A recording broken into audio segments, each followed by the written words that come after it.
ನಮಸ್ಕಾರ ವೀಕ್ಷಕರೇ, ನಾವೆಲ್ಲರೂ ಆತ್ಮೀಕತೆಯಲ್ಲಿ ಬಲವಾಗಿ ಕಾಲೂರಿ ನೆಲೆಯನ್ನು ಕಂಡುಕೊಳ್ಳಲು ಹಾಗೂ ಸರಿಯಾದ ದಿಕ್ಕಿನಲ್ಲಿ ಮುನ್ನಡೆಯಲು ಸತ್ಯವೇದವು ನಮಗೆ ಸಹಾಯಕವಾಗಿದೆ. ವೀಕ್ಷಕರೇ, ನಿಮ್ಮ ಸತ್ಯವೇದವನ್ನು ತೆಗೆದುಕೊಂಡು ನಮ್ಮೊಡನೆ ಓದಿರಿ ಹಾಗೂ ತಿಳಿದುಕೊಳ್ಳಿರಿ. ಆತ್ಮೀಕ ಬಲವನ್ನು ನಮ್ಮ ದಿನದ ಮನ್ನಾ ಕಾರ್ಯಕ್ರಮದಿಂದ ಹೆಚ್ಚಿಸಿಕೊಳ್ಳಿರಿ.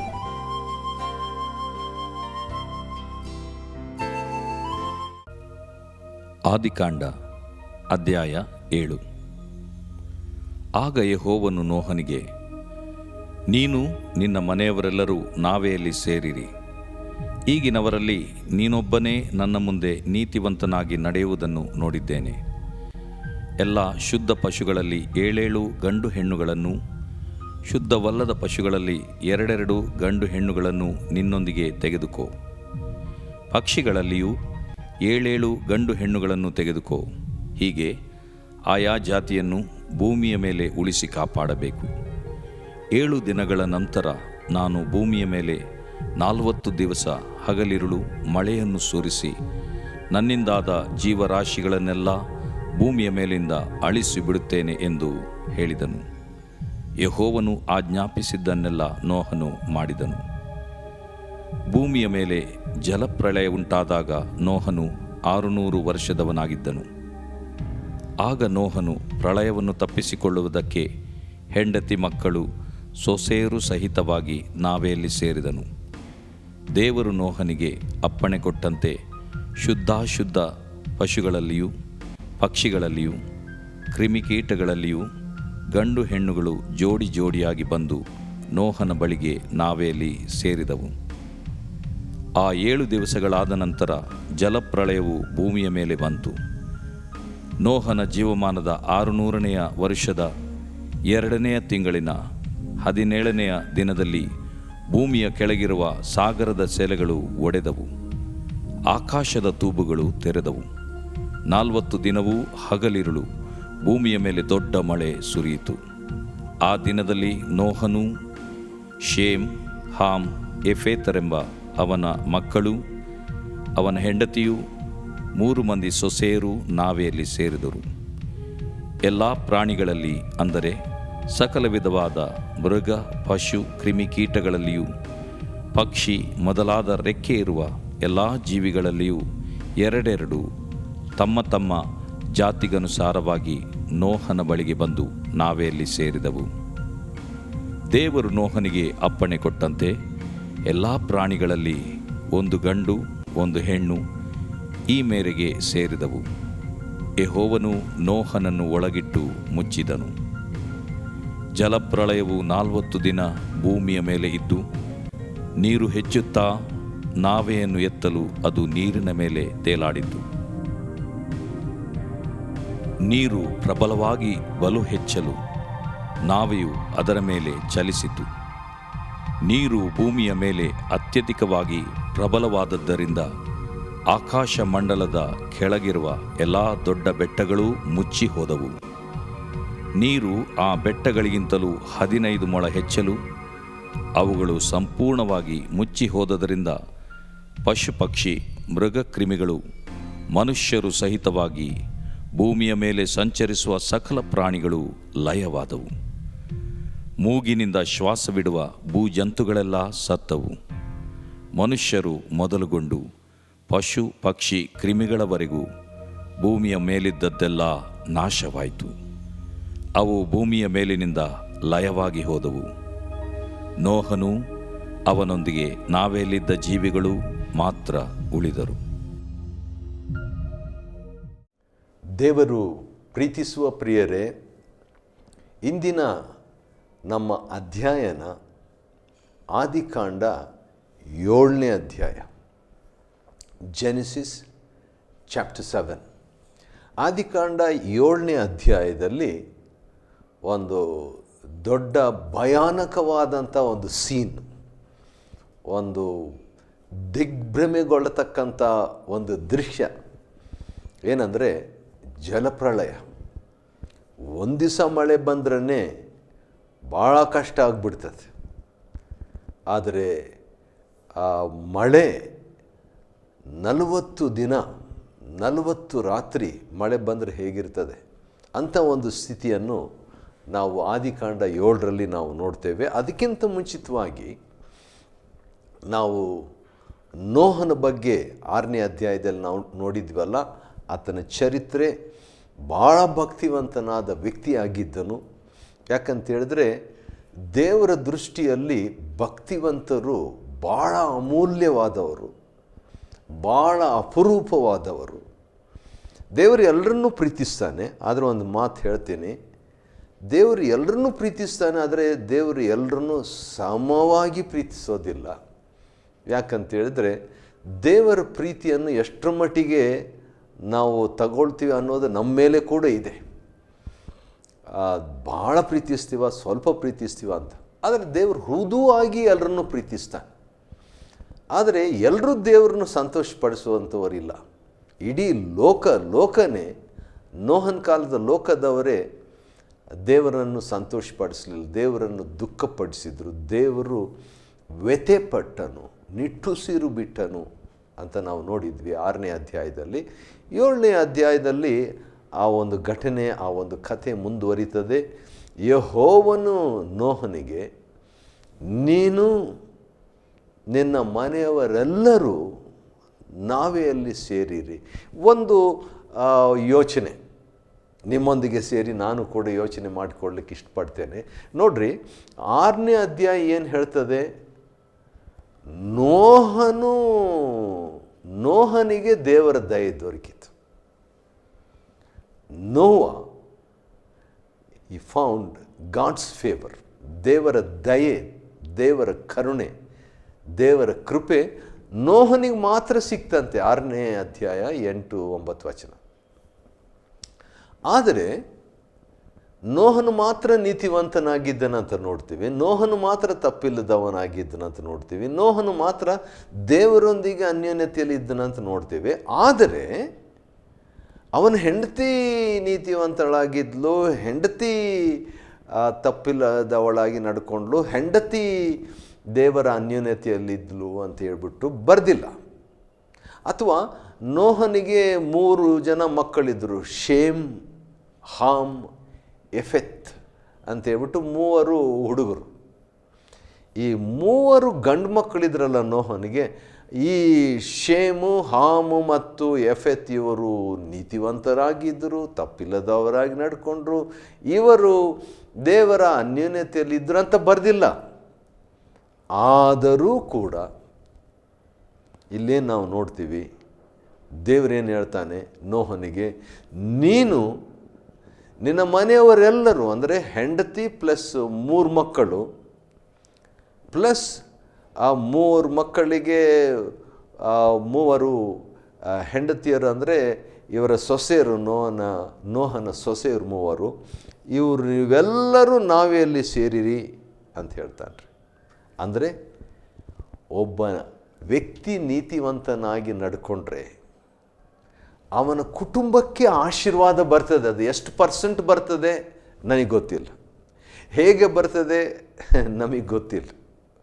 ಆದರೆ ಒಂದಂತೂ ನಿಜ, ದೇವರ ಒಂದು ಆಶೀರ್ವಾದ ನೀತಿವಂತನ ಮುಖಾಂತರ, ಒಬ್ಬ ಭಕ್ತಿವಂತನ ಮುಖಾಂತರ ಅವನ ಕುಟುಂಬಕ್ಕೂ ಅವನ ಮನೆಯವರಿಗೂ ದೇವರ ಆಶೀರ್ವಾದ ಬರ್ತದೆ. ಒಂದು ವೇಳೆ ಸ್ವಲ್ಪನೇ ಬಂದರೂ ಕೂಡ ಒಟ್ಟು ಬಂದೇ ಬರ್ತದೆ. ಅಪೊಸ್ತಲರ ಕೃತ್ಯ 16ನೇ ಅಧ್ಯಾಯ 30ನೇ ವಚನ, ನಾವು ರಕ್ಷಣೆ ಹೊಂದಲಿಕ್ಕೆ ಏನು ಮಾಡಬೇಕಂತ ಹೇಳಿದಾಗ 31ನೇ ವಚನದಲ್ಲಿ, ಕರ್ತನಾದ ಯೇಸುವಿನ ಹೆಸರಿನಲ್ಲಿ ನೀನು ನಂಬಿಕೆ ಇಡು, ಆಗ ನೀನು ರಕ್ಷಣೆ ಹೊಂದಿವಿ, ನಿನ್ನ ಮನೆಯವರು ರಕ್ಷಣೆ ಹೊಂದುವರು.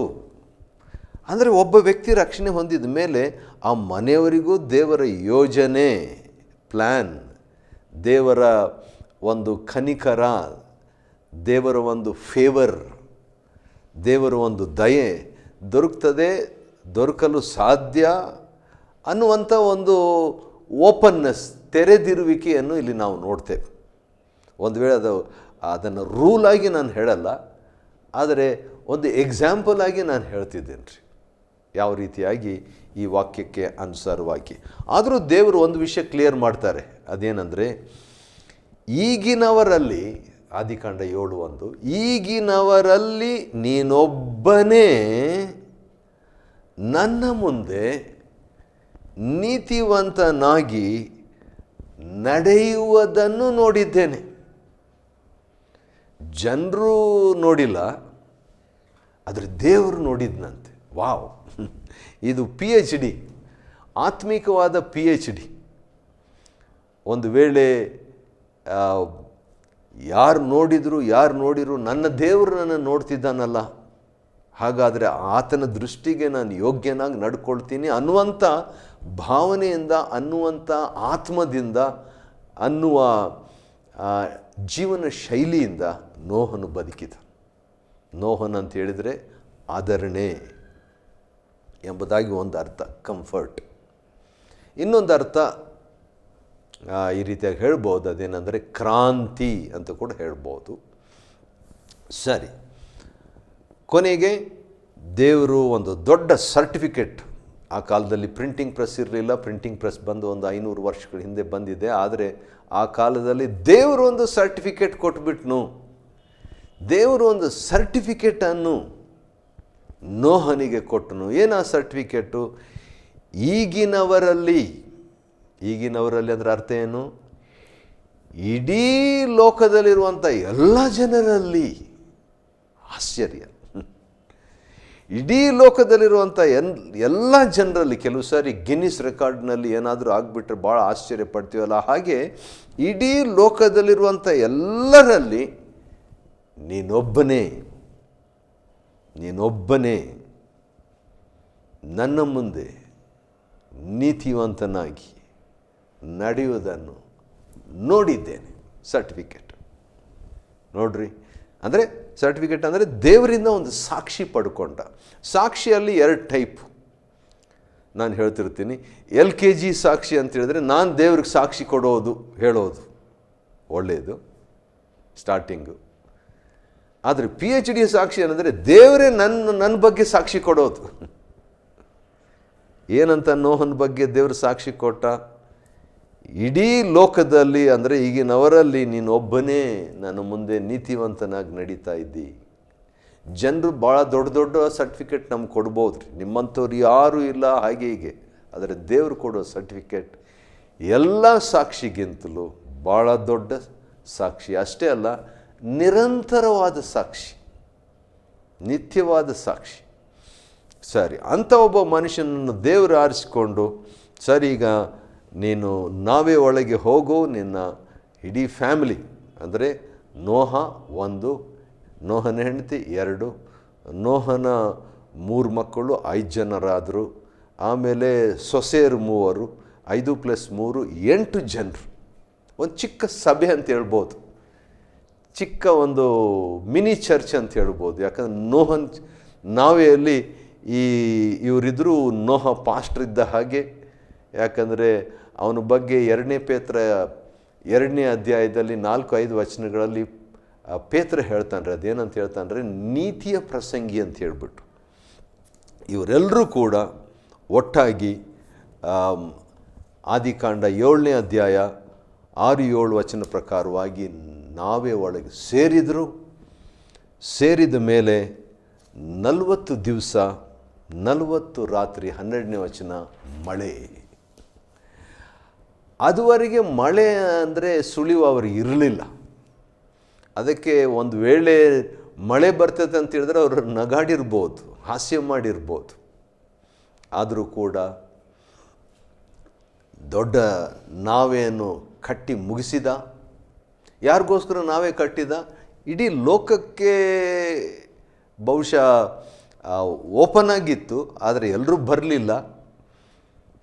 8 ಜನರು ಮಾತ್ರ, ಅಥವಾ 7 ಜನರು, 7 ಆತ್ಮಗಳು ಮಾತ್ರ ಈ ನೋಹನ ನಾವೇ ಒಳಗೆ ಬಂದರು. ನಾವೇ 2 ಚಿತ್ರವನ್ನು ಸೂಚಿಸ್ತದೆ. ಒಂದು ಯೇಸು ಕ್ರಿಸ್ತನ ಚಿತ್ರ. ಯಾರ್ಯಾರು ಯೇಸು ಕ್ರಿಸ್ತನ ಒಳಗೆ ಕ್ರಿಸ್ತನಲ್ಲಿ ಇರ್ತಾರೋ ಅವರು ನ್ಯಾಯ ತೀರ್ಪಿನಿಂದ ಭದ್ರವಾಗಿರ್ತಾರೆ, ರಕ್ಷಣೆ ಹೊಂದಿರ್ತಾರೆ ಎಂಬಂಥದ್ದು. ಇನ್ನೊಂದು ಚಿತ್ರ ಸಭೆ. ಯೇಸು ಕ್ರಿಸ್ತನಿಗೆ ದೇಹ ಇತ್ತು, ಯೇಸು ಕ್ರಿಸ್ತನಿಗೆ ಶಿರಸ್ಸು ಇತ್ತು. ದೇಹವನ್ನು ಶಿರಸ್ಸನ್ನು ಕೂಡ ಸೂಚಿಸ್ತದೆ. ಇನ್ನೊಂದು ಇಂಟ್ರೆಸ್ಟಿಂಗ್ ವಿಚಿತ್ರವಾದಂಥ ಒಂದು ಸಂಗತಿಯನ್ನು ಆದಿಕಾಂಡ 7ನೇ ಅಧ್ಯಾಯದಲ್ಲಿ ನಾವು ನೋಡ್ತೇವೆ. ಅದೇನೆಂದರೆ 16ನೇ ವಚನದಲ್ಲಿ ನೋಹನು ದೇವರು ಅಪ್ಪಣೆ ಕೊಟ್ಟಂತೆ ಮಾಡ್ದ. ಎಲ್ಲರೂ ಒಳಗೆ ಬಂದುಬಿಟ್ರು. ಪ್ರಾಣಿಗಳೆಲ್ಲ ಎರಡೆರಡಾಗಿ ಎಲ್ಲ ಜೋಡಿಯಾಗಿ ಎಲ್ಲ ಪ್ರಾಣಿಗಳು ಒಳಗೆ ಬಂದರು. ಕಡೆಗೆ ನೋಹನು ಬಂದ, ನೋಹನ ಹೆಂಡತಿ, ನೋಹನ 3 ಗಂಡು ಮಕ್ಕಳು, ಸೊಸೆಯರು. ಕಡೆಗೆ ಯೆಹೋವನು ನೋಹನನ್ನು ಒಳಗಿಟ್ಟು ಮುಚ್ಚಿದನು.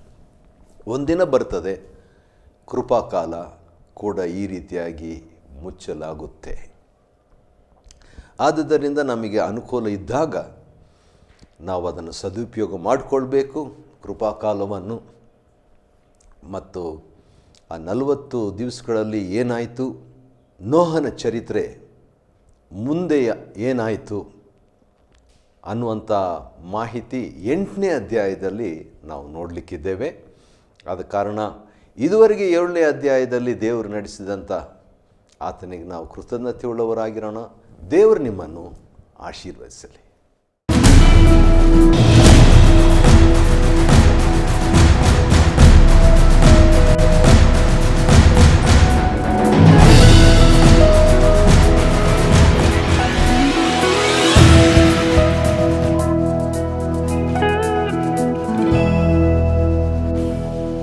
Chapter 7.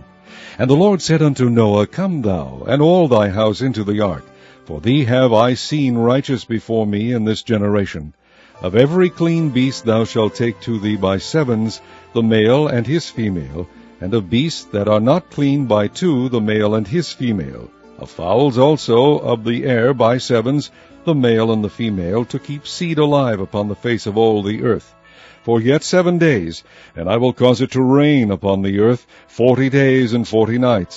And every living substance that I have made will I destroy from off the face of the earth. And Noah did according unto all that the Lord commanded him. And Noah was 600 years old when the flood of waters was upon the earth. And Noah went in, and his sons and his wife and his sons' wives with him into the ark, because of the waters of the flood.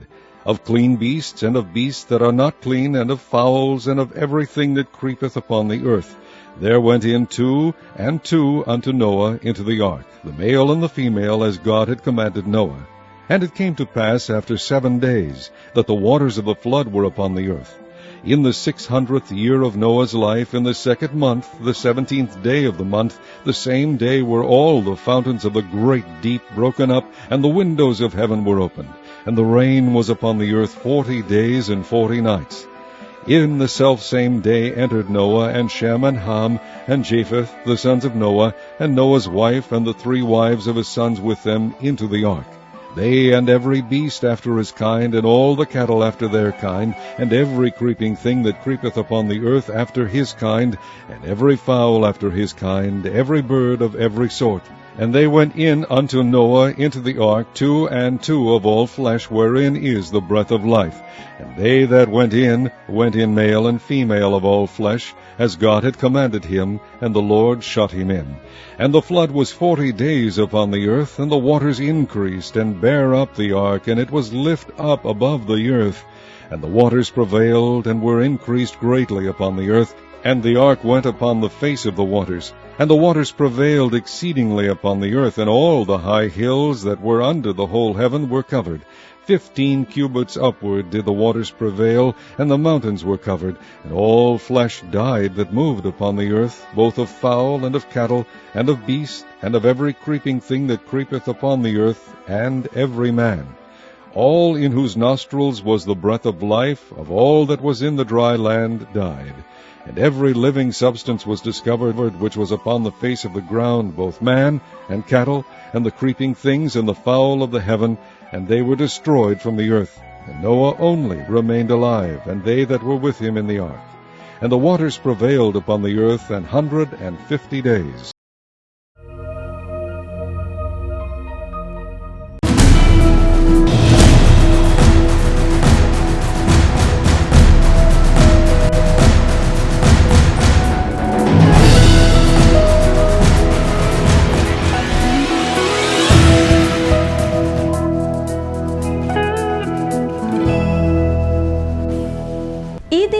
ಮಧ್ಯದಲ್ಲಿ ವಾಕ್ಯವನ್ನು ಹಂಚಿಕೊಂಡ ಸಹೋದರ ಇಡಿ ಚೆಲ್ಲಾದುರೈ ಇವರಿಗೆ ಭಿಕ್ಷೆ media ಪರವಾಗಿ ಹಾಗೂ ನಿಮ್ಮೆಲ್ಲರ ಪರವಾಗಿ ಧನ್ಯವಾದಗಳು.